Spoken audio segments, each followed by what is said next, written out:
সকালে মেয়ের বায়না কড়াইশুঁটির কচুরি মা বানিয়ে ফেলো তো ভাবলাম বাচ্চা খেতে চাইছে, বানিয়ে ফেলি। সবার প্রথমে কড়াইশুঁটি, কাঁচা লঙ্কা, আদা মিক্সি জারে একদম এইভাবে পেস্ট করে নিয়েছি। ননস্টিক কড়াইতে অল্প রিফাইন তেল, তারপর পেস্ট করে নেওয়া কড়াইশুঁটি, পরিমাণ মতো লবণ, হলুদ, জোয়ান আর সামান্য চাট মশলা দিয়ে গ্যাসের ফ্লেমটা লো রেখে মিনিট 5 আস্তে আস্তে করে নাড়তে নাড়তে পুরটা কিন্তু আমি তৈরি করে নিলাম।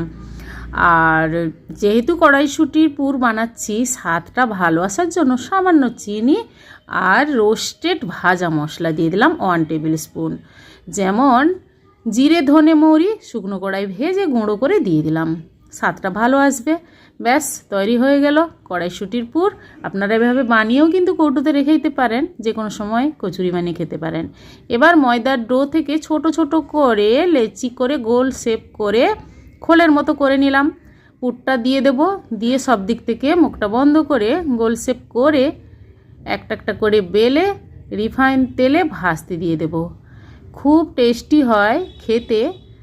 সকালের ব্রেকফাস্টে কিংবা রাতের ডিনারেও এভাবে বানিয়ে ফেলতে পারেন, কিংবা কড়াইশুঁটির পুর দিয়ে আপনারা রুটি বানিয়েও খেতে পারেন, লুচি বানিয়েও খেতে পারেন, পরোটা কিংবা খাস্তা কচুরি। তো বন্ধুরা, সবগুলো তো বানিয়ে ফেললাম, বাড়ির সবাইকে খেতে দিয়ে দিলাম। কেমন হয়েছে রেসিপি কমেন্ট করে জানাবে।